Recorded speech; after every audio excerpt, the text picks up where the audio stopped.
Good evening. Welcome to the Pearl Report. I'm Diana Lin. Street space, especially in Hong Kong's older districts, is precious and under pressure.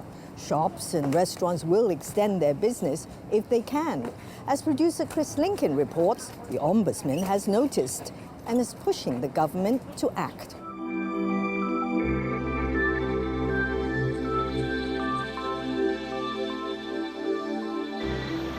Every morning before 8:30, it's clear sailing for pedestrians along the pavement in the 100 block of Prince Edward Road West. This unobstructed walkway measures 137 inches. That's before the pharmacy opens.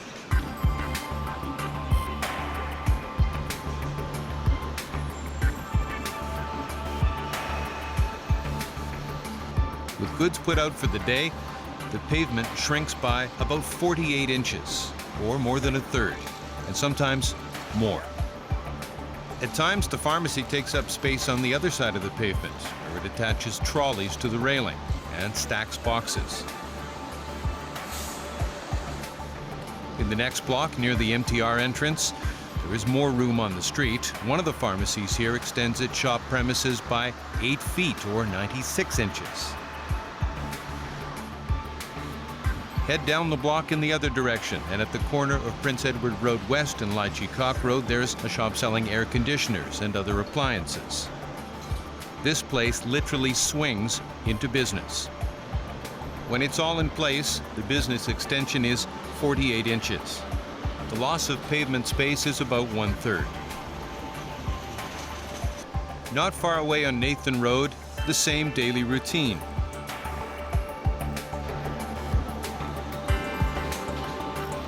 Goods are brought out for display in front of pharmacies. The width of this street from the railing over to the property line is 142 inches. It narrows, though, to just about 80 inches between the shop extensions and the railings that mark off space for the bus queue. 藥房咁樣擺晒啲嘢喺出邊，呢樣嘢其實政府應該要執法嚴啲啦。 啲鋪頭擺晒啲嘢出嚟咪得咯，都 OK 啦，都少少啦，少少筆啦。 You might step around boxes on the streets and carry on, but Ombudsman Alan Lai is stopping to take a look. He has started a direct investigation into street obstruction by shops. That's a proactive investigation, not one in response to a public complaint. He wants to know how the government regulates and enforces laws on this. Problem should be taken seriously, he says, because when the pavement is blocked, pedestrians are often forced to step onto the traffic lane, causing inconvenience and even posing a hazard to the public. And the government is starting a public consultation on the same topic, asking what kind of new measures might be used to try to stop shop front extensions. Government told us the way laws are written now, getting the right evidence is difficult in order to carry out prosecutions. There are few convictions and only small penalties. Last year, for these ground floor shops at 737 to 739 on Nathan Road, the Food and Environmental Hygiene Department initiated 30 prosecutions. There were 9 convictions. The penalty? Fines ranging from $250 to $320. The air conditioning shop on Prince Edward Road West? 2 convictions in 2013. Fines were $250 to $290. The first pharmacy that we saw down the same block, 16 convictions and fines of $250 to $350. Surveyor Tony Wan says this one has the best location.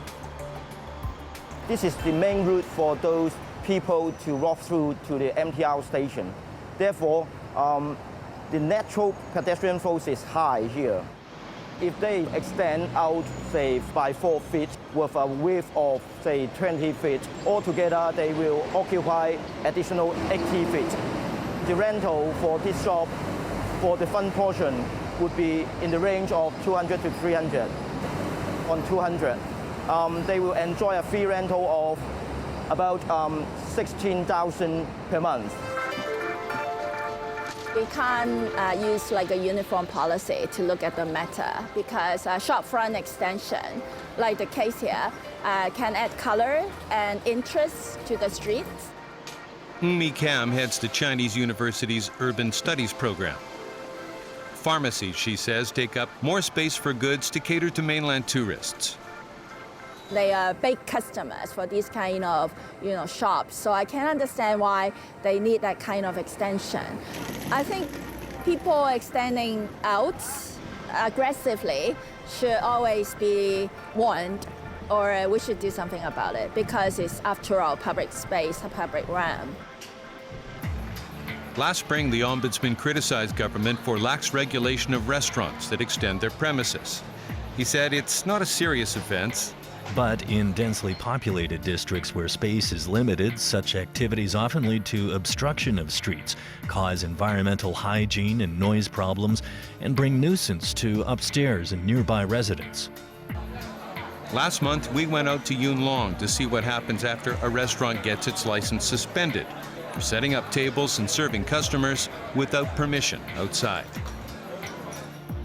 FEHD told the Pak Mei Hien restaurant to close for 2 weeks in January after officers found it illegally extended its business in November and last August onto public space.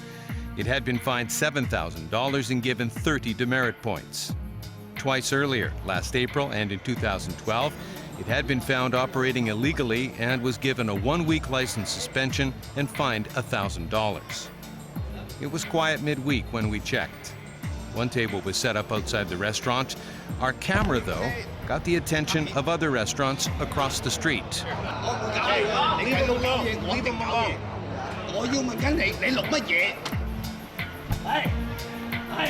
Restaurant operators were on the offensive, suggesting we were violating their rights by filming, even though it was a public place.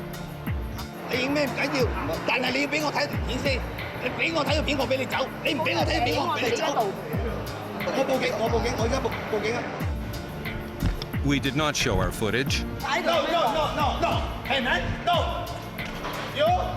We were grabbed, though, and prevented from leaving until the police arrived a few minutes later.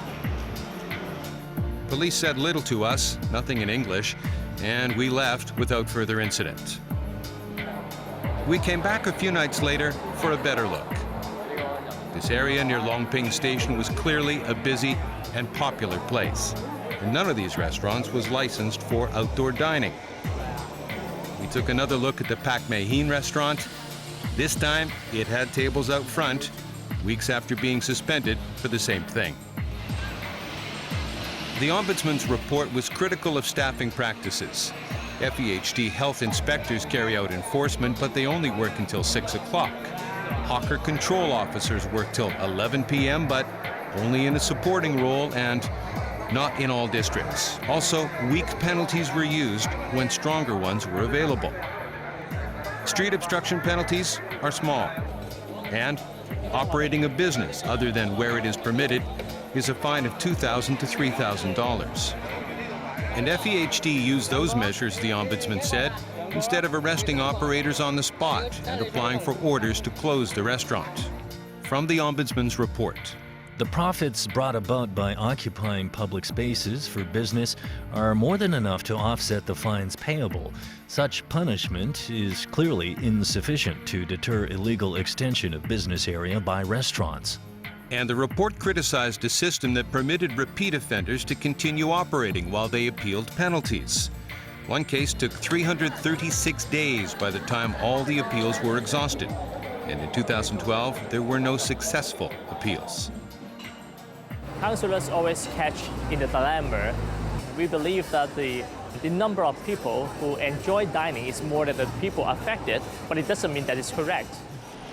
Legward Wong is a Yuen Long district councillor. He says illegal outdoor dining has increased because property prices have gone up. Extending the business area outside is one of the easiest way for the restaurant owner to compensate its rental cost. So that's why I see the problem growing rapidly these few years. Yuen Long is one of only 2 areas under a pilot scheme in January's policy address where the district officer has been given new authority to coordinate government departments so they act faster and together to fix social problems. The illegal outdoor dining business problem should be our first priority to tackle. In the short term, it means enforcement.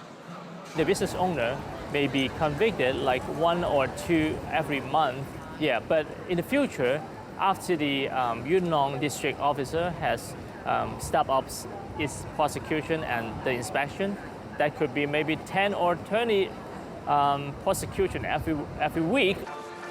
There is legal outdoor or al fresco dining in Hong Kong, but not much of it.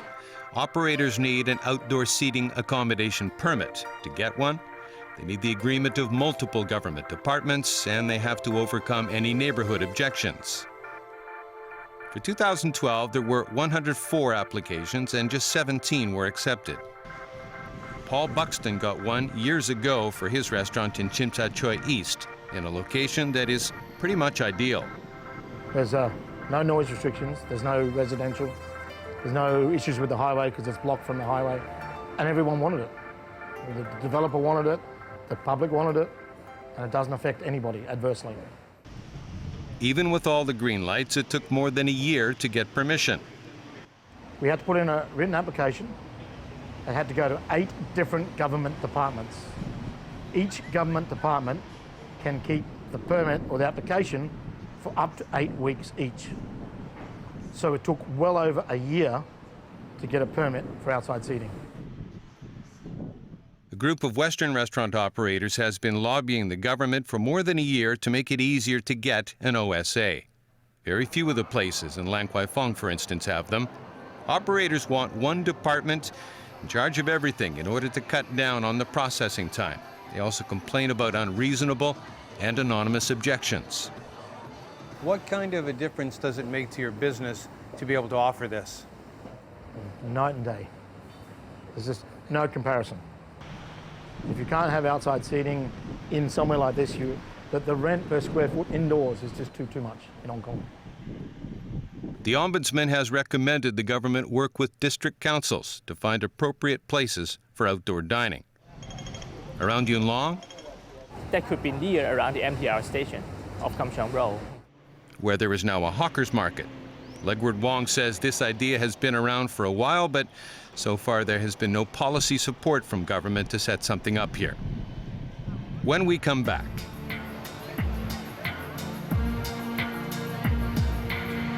the battle for street space in Mong Kok.